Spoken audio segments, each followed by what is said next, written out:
I've made a number of serving trays over the years. Each one is a little bit different, and each one has its own set of challenges. What I wanted to do on this one is challenge myself by making one using a 2x3.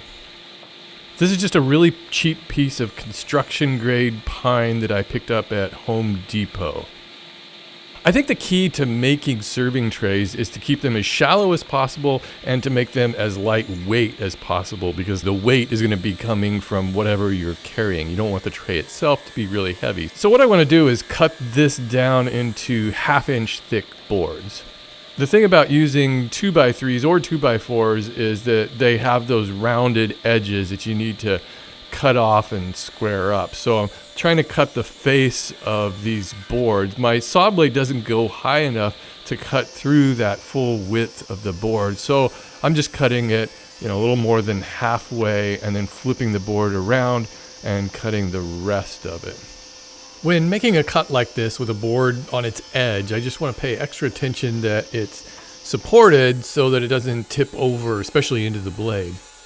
So I'm using my homemade push block and push stick to keep the workpiece running straight and true.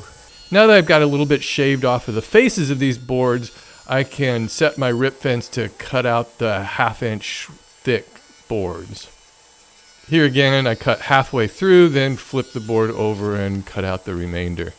The push block here is doing most of the work to keep the board pressed down and against the fence. I like to use the push stick mostly to help guide the board and keep that leading edge pressed down. And here's what that single 8-foot long 2x3 yielded me. These first pieces are just scraps. These are going to get thrown away. Those were those faces with the rounded edges. And then I've got a chunk of 2x3. It's about 3 feet long or so. I can save that for future projects. And then I got 8 1/2-inch boards. When I'm milling up boards to use for a project, I always like to have extra pieces on hand to use for tests or if I screw something up. And spoiler alert, I'm going to be using some of those pieces for just that purpose here in a minute. But at this point, what I'm doing is I'm just looking at all of these boards and I'm just trying to find the 4 best pieces for the sides of the tray. When I use pine lumber, I usually like to find the pieces that have something interesting going on in it. Either it's a knot or an unusual grain pattern, and use those. It just adds more visual interest to the project rather than just a plain old straight grain.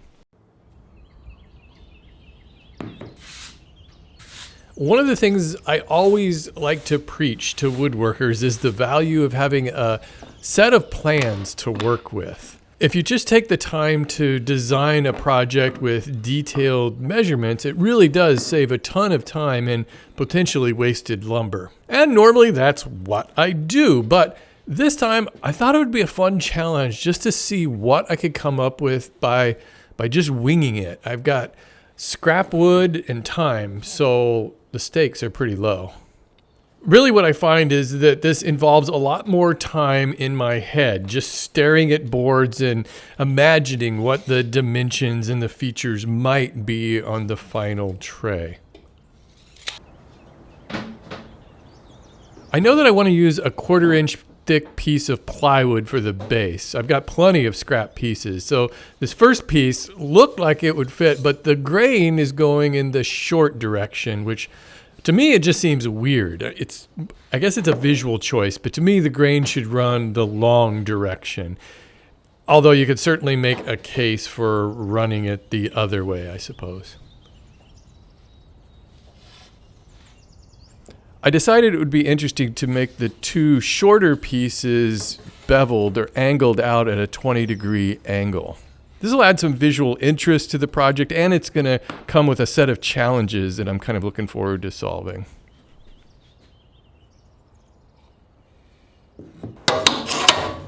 Since those 2 end pieces are going to be leaning out 20 degrees, I need to make a 20-degree bevel on the bottom edge of each of them. I want the tray bottom to sit into a groove all along the inside of the side pieces, and this is going to be my first challenge, is that on those two short end pieces, I'm going to need that groove to also be beveled at a 20-degree angle. The problem that I'm facing is that beveled edge of the board kind of rides a little bit under my rip fence. My rip fence doesn't go all the way to the tabletop. And even if I were to attach a sacrificial board and make sure that that's flush to the table, I still don't like that little pointy edge against the fence. It just seems to have a tendency to slip under it, even in the slightest bit, which will make that groove off. The solution here is something I don't do very often, and that's to use my rip fence on the other side of the blade. Now I can set it right where I want that groove to cut, and I'll have that squared edge running along the fence. This is one of those things where I just keep moving that fence over ever so slightly to widen that groove until I get a nice tight fit.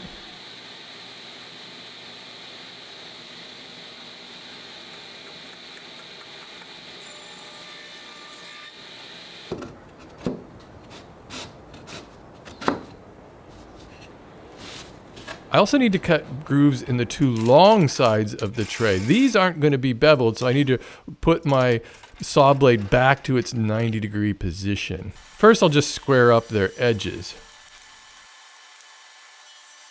And I can set it up against that groove I cut on the beveled piece and make a mark where that groove needs to be on this longer piece. And this is where I'm making a really dumb mistake, and I'd be lying if I said this is the first time I've made this mistake. These grooves turned out great. The bottom panel fits in perfectly, but I shouldn't have cut that groove all the way through that side piece because it's going to show on the end. So this needs to be a stopped groove. And usually when I make a mistake like that, I stop and I think, how can I fix it? And I was coming up with all these ways of, putting in a little shim in there and sanding it off to fill in that gap. But I've got those extra pieces that I cut ahead of time. I can just use those and just do it the right way. And that means using my router. Oh, but wait, as I was setting this up, it occurred to me that I need to cut the ends of these boards at a 20-degree angle to match the bevel on the short pieces. And I got to do that first before cutting the groove. Not having measured drawings and plans really forces me to stay more focused on the plan in my head and think ahead a couple of steps. I'll just set up that 20-degree angle on my miter gauge and cut both boards at the same time. And this is where I had to make a decision about what the length of the tray is going to be, because once I've cut these grooves, I won't be able to cut those sides down any further. There's a little bit of a tricky cut. What I have to do is keep the edge of that board pressed against the fence and then just slowly drop it down onto the router bit. Then I can run it through the length of the board and stop before I get to the other end.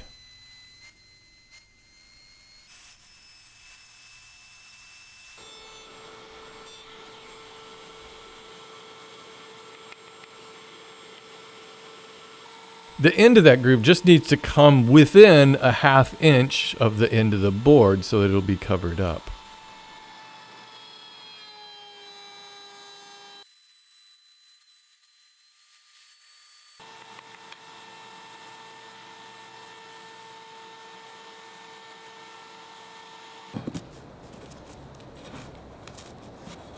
Now I can cut this plywood piece down to size. I'll just kind of measure it within that groove and cut it out.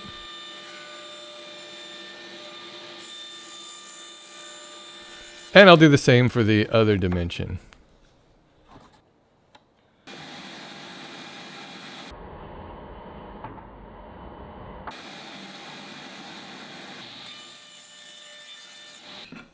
Now I can actually kind of dry fit this all together and take a look at it. And I wasn't really happy with the dimensions of it. It looked too square to me. It looks like those end pieces need to be a little bit shorter.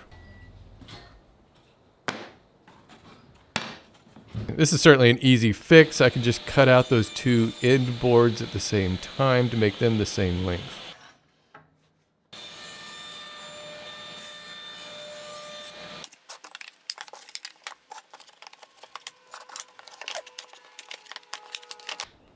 Yeah, I think the proportions look a lot better on this, but I don't like how high those sides are. So I think what I'll do is just rip those down.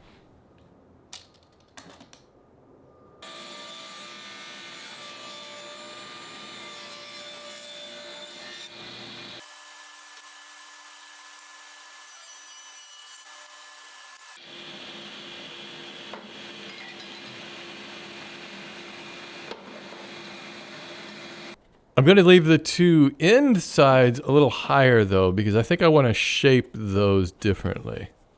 I think what I want to do is have it kind of high in the middle so I can make a handle, and then have it curve back down. It'll kind of flow back down into the other sides. So what I'm doing is just trying to divide these pieces up to kind of figure out where that curve needs to be.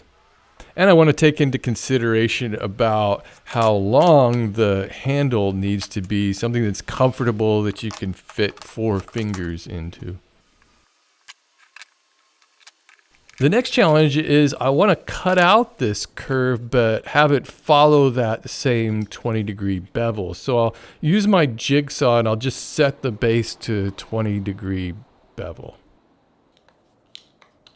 I'm taking one of those scrap boards and just screwing it down to my workbench. And this is going to just provide extra support for the base of the jigsaw so that it doesn't tip while I'm making these cuts.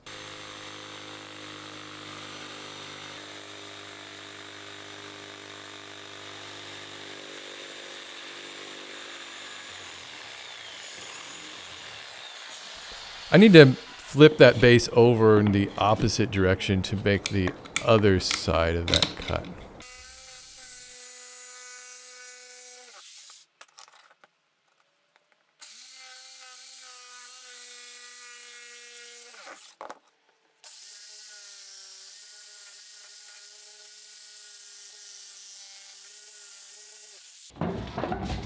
One of the handiest tools in my shop is this oscillating spindle sander.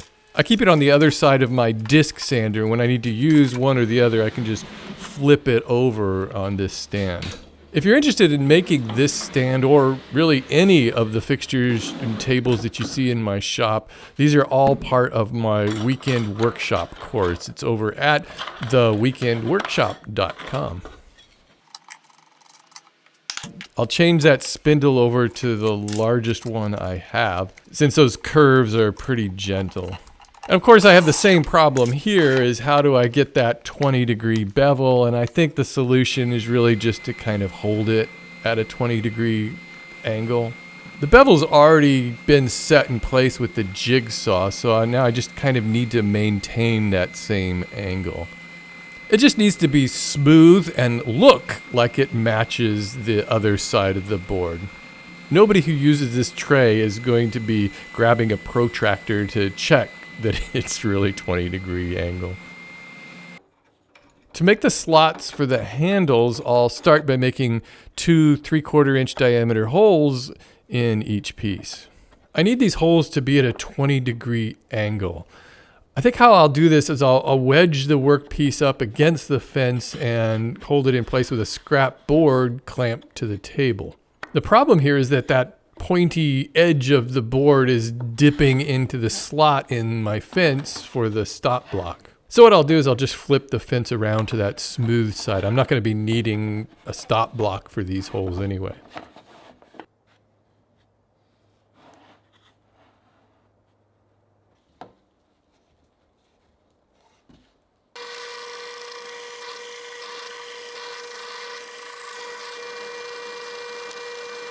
This worked out really well, and it was super easy to set up. I don't know if these are exactly 20-degree angles, but it doesn't really matter. I think it's really helpful to just free yourself from the mindset that everything needs to be precise. And I can just cut out the center part of that with my jigsaw.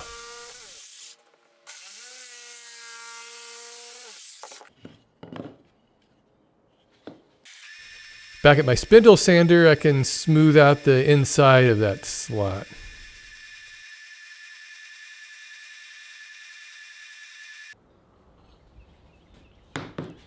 For a long time now, I've been a proponent of learning SketchUp or some other design software for designing woodworking projects. I think it saves a lot of time and money when you have a full set of measured drawings that you can just follow in your shop. But I'm starting to think that my preaching might be performing a disservice for some people.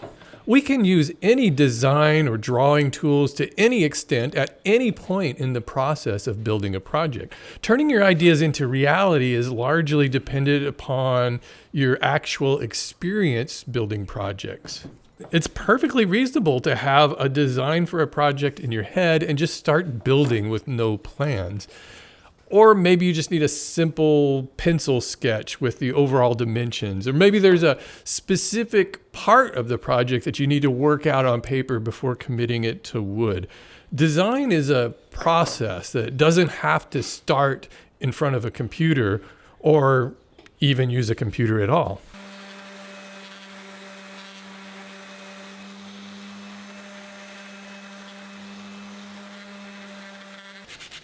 Most of the sanding on all these odd angles just needs to be done by hand. Mostly what I want to do is ease over all of the sharp edges. I don't want them all to be rounded edges like you'd get on a router. I just want them to be less sharp. That way the look of the bevels stays crisp.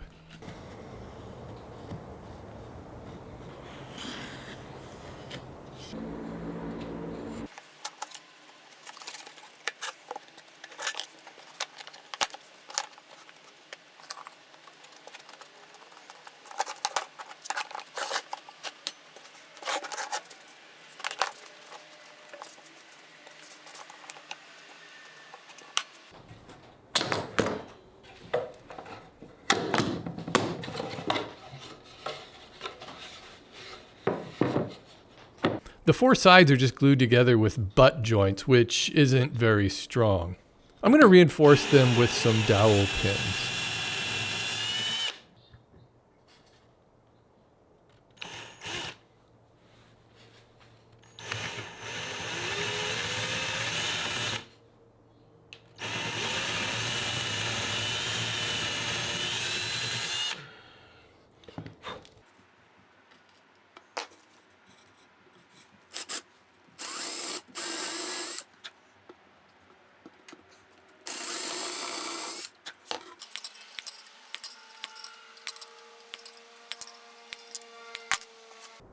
I'll just glue them in place and then cut them flush.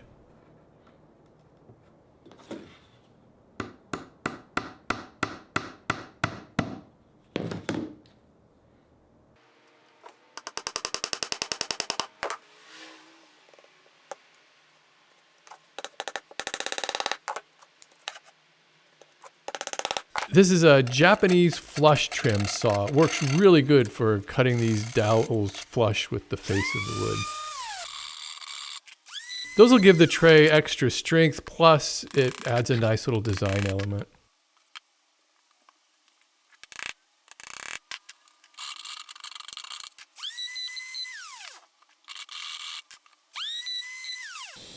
I'll finish this off with several coats of satin spray lacquer.